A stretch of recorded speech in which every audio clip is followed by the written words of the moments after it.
back in high school, and I'm sure for most 90s kids. Anyway, you guys, today I'm excited. I wanted to share a life story with you guys. It's kind of funny, interesting. It's a story about selling on Craigslist. Back when I was 16 years old, or 17 actually, I was going to this auto auction and I was buying cars and trying to flip them on Craigslist. And I didn't really know what I was doing, but I knew I wanted to do it. So I bought this old two-door, I don't remember what year it was, I think it was a 94 Ford Explorer. It was the Ford Explorer Sport, which I thought was really cool. So I was hoping to sell it. So you don't really get to see, you get to see like one picture of the car, and then they put it up for sale, or they auction it off, and it goes to the highest bidder. And I don't know, I was young and dumb, and so probably made some dealer tons of money.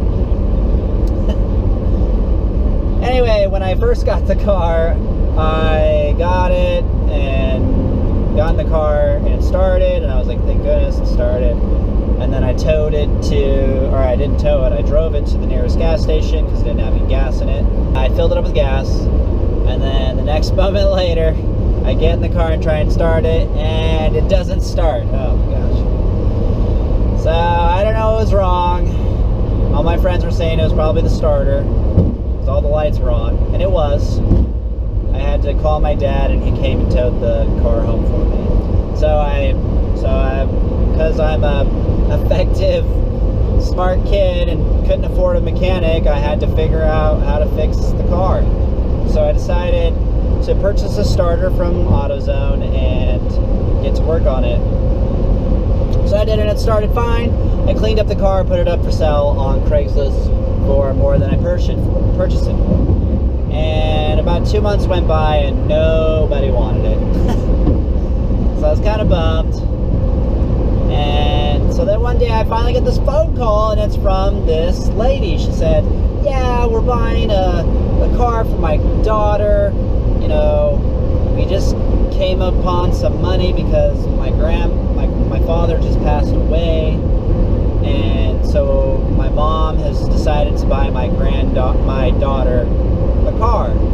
And we want your car. And I was like, all right, excellent. Where should we meet? So they showed up. We met at this parking lot somewhere, and I was sitting there waiting for them, and when they pulled up in a taxi, and I was like, all right, you know, like, if you pull up in a taxi, usually means you're gonna leave in a taxi. You have to leave in a taxi. So I was like, man, I'm definitely gonna make this sell. So they were talking to me, and it was funny because they were surprising the daughter. So it was 3 generations. It was a grandma, mom, and a daughter. They all showed up, and they said they were here to buy this car. And they started talking to me. We all climbed in the car. We didn't actually test drive it, but they're like, okay, we have the money, here you go. And they handed me a cashier's check. Everyone's like, oh, what an idiot. Yeah, 17 years old. You know, this was before everybody knew about the cashier check kind of fooling everybody. So anyway, so I'm sitting there filling out the paperwork to sign the car over to them. And as they're telling me as we're sitting there, they started carrying on the story. And the grandma's like, yeah, my husband, he just passed away. And she starts crying, and I'm young, you know, so it's like really devastating for me. I'm like, holy crap, I'd be so sad if my grandpa died. But he left all that money, and so all of them are crying in there, and I'm just sitting there just like feeling really awkward, just trying to fill out the paperwork as fast as possible just to get out of there, because I'm just like, ah. That was our reaction anyway. Anyway, so the lady, so I signed over the paperwork. I mean, they didn't even try and start the car. I should have just known right there, but I was an idiot. They didn't even start it. I just like signed over the paperwork, took the cashier's check, and I was like, hey, you guys, it's been fun. Deal, give me the money, and we got out of there. And I was just like, good riddance. I would have made like $600 off the car if it was a real cashier's check. So we'll see where this is heading. So I took it home, and I actually cashed the check, and it went through. Like, it was fine. I didn't have any problems with it until 2 weeks later when they sent it back to me in the mail, and they said, oh, this check is invalid. And they took the money out of my account, and I was like, dang it. And so I actually, the same time where they sent the money back to me, I was like, crap, I gotta like find this lady and get my car back or take her to court or whatever. And sure enough, the cops show up at my door and they're like, hey, we have your car. And we're like, all right. I was like kind of excited, but I was sad because I thought I sold the car. So turns out they were scamming a bunch of people. So they actually, grandson worked for a bank and he stole a bunch of cashier's checks, blank ones, and they just like typed in the name. Happy that we're getting some resolved.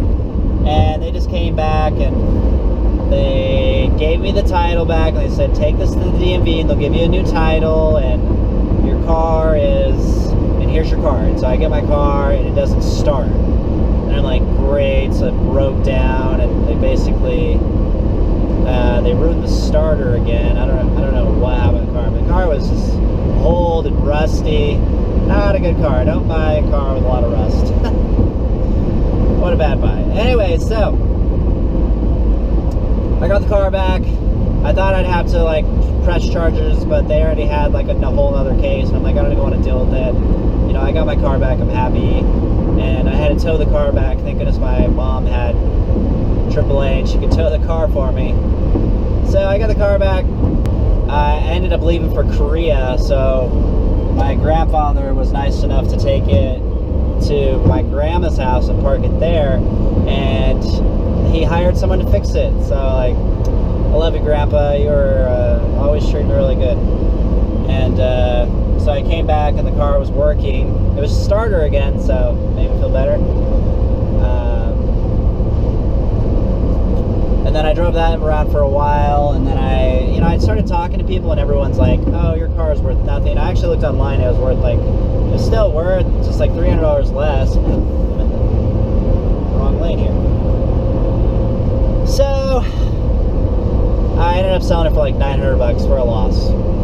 Well, but it was a couple of years later, so maybe not a loss. And I got some use out of it. It was good to have a car when I got home from Korea. Anyway, don't get caught up in the scams of Craigslist. There's so many out there now. The big one that people are falling for is my friend, that what they'll do is they'll say they're in the military and they want to ship it, but they need you to pay for the initial shipping, and then they're going to transfer you money. And so what you do is you call this company and they like pretend like they're a shipping company, and you pay them like $90 to come out, and then they're like okay, and then they don't actually transfer you the money, and then they just run away with that money. And so I have a few friends that got caught up in that. Don't get caught up in those scams. You know, the best thing to do is just accept cash, or if you have one of those card readers and you can swipe a credit card, you know, or I like Venmo. Hadn't had a problem with that. Or you can just do a straight up bank transfer. Anyway, good luck out there on Craigslist, you guys. Thanks for watching. Don't forget to give my video a thumbs up. Have a good one.